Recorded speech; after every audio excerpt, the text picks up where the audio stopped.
Сәлеметсіздер ме оқушылар? Биология 9-шы сынып. Бүгінгі сабағымыздың тақырыбы тұқым қуалаудың генетикалық заңдарының цитологиялық негіздері. Моногибридті будандастыру. Тұқым қуалаудың генетикалық заңдарының цитологиялық негіздері тұқым қуалау ақпаратының материалдық тасымалдаушылар қызметін хромосомалар және олардың ДНК химиялық затынан тұратын гендері хромосомалардың бөліктері атқарады. Әрбір диплоидты ағзада зигота түрінде пайда болған сәтінен бастап, тіршілігін жойғанға дейін кез келген геннің екі данасы болады. Біреуі әкесінен, екіншісін анасынан алады. Бұндай гендер гомологтық хромосомалардың бірдей үлескелерінде болады.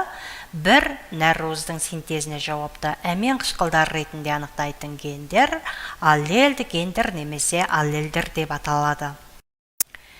Негізгі ұғымдарға келетін болсақ, будандастыру. Генетикадағы қолданылатын ең негізгі әдіс ол будандастыру. Ата-ананың бір-бірінен ажыратылатын белгілерінің санына қарай будандастырудың түрлері. Моногибридті будандастыруда шағылыстырылған ата-ана бір-бірінен бір белгі бойынша ажыратылады.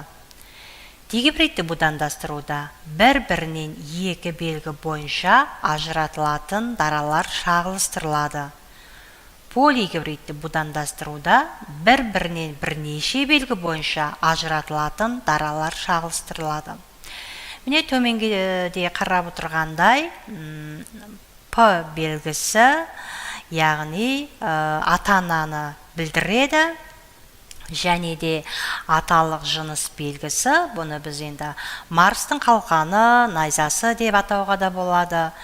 Және де аналық жыныс белгісі Венараның қолайнасы ретінде көрсетілген белгі.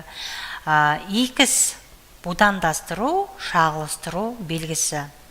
Ұрпақтары F1, F2, F3 деп отырмыз. Бұл балалары, немерелері, шөберелерінің белгісі, және де генотип белгі. Үлкен А әрпімен белгіленген доминантты белгі немесе ген. Бір бас әріппен гаплоидты гаметадағы доминантты аллельді белгілейді. Ал енді кіші А әрпімен белгіленген, ол рецессивті белгі немесе ген, бір кіші әріппен гаплоидты гаметадағы рецессивті аллельді белгілейді. Егер сары түсті бұршақ пен жасыл түсті бұршақты будандастырса, бірінші ұрпақтан алынған будандардың барлығы сары түсті болады. Ал жасыл түс көрінбейді. Нәтижесінде Мендельдің бірінші заңы бірінші будандық ұрпақтың белгілерінің біркелкі болу заңы қалыптасады. Мұны бірінші ұрпақ будандарының біркелкілік заңы немесе толық доминантлық заңы деп те атайды. Тұқымы сары түсі жасыл түсті басып тастағандай болып көрініп тұр. Сондықтан бірінші ұрпақ будандарының түсін сары болады. Сары түске жауап беретін ген доминантты ген деп аталады. Екінші ұрпақта ажырау байқалады. Ата-ананың формалары екеуінің де белгілері көрінеді. Сары түсті бұршақ тұқымдары жасыл түсті бұршақ тұқымы 3-тен 1 қатынасындай, доминантты геннің қатынасы рецессивті геннің 3-тің 1 қатынасындай болады. Бұл Мендельдің екінші заңы немесе ажырау заңы деп аталады. Талдай будандастыру организмнің фенотипіне қарай генотипті анықтау мүмкін емес. Сондықтан генотипті анықтау үшін өсімдіктер мен жануарларда талдай будандастыру жүргізіледі. Мұнда бірінші ұрпақ буданы рецессивті ата-аналық формамен будандастырылады. Алынған ұрпақ біркелкі болып шықса, зерттелетін дараның генотипі гомозиготалы, ал ажырау жүріп екі түрлі белгі көрінсе, ол гетерозиготалы болады. Дегибретті будандастыру деп екі жұп қарама қарсы белгілердің бар дараларды будандастыру деп атайды. Бұндай будандастыруға сары түсті тегіс бұршақтар мен жасыл түсті кедір бұршақтар алынады.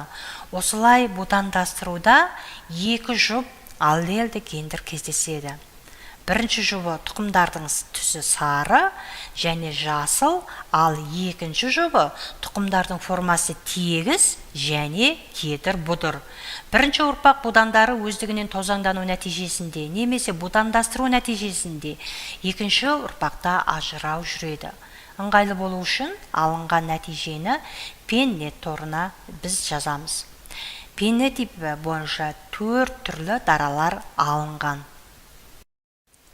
Міне қарап отырғандай 9 сары тегіс, 3 сары кедір бұдыр, 3 жасыл тегіс, 1 жасыл кедір бұдыр моногибридті будандастыру мен дигибридті будандастыруда салыстыра отырып, жаңағы осы көрсетілу, осы формада, осы формула бойынша біз көруімізге болады.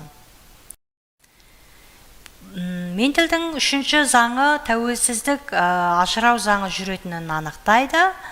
Ол заңдар бір-бірінен айқын, екі жұп белгі бойынша ажыратылатын гомозиготалық дараларды будандастырғанда екінші ұрпақ белгілердің тәуелсіз тұқым қуалауы байқалады.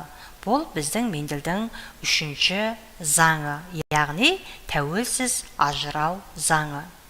Міне оқушылар, бүгінгі сабағымыз осымен аяқталды. Келесі кездескенше сау, саламатта болыңыздар.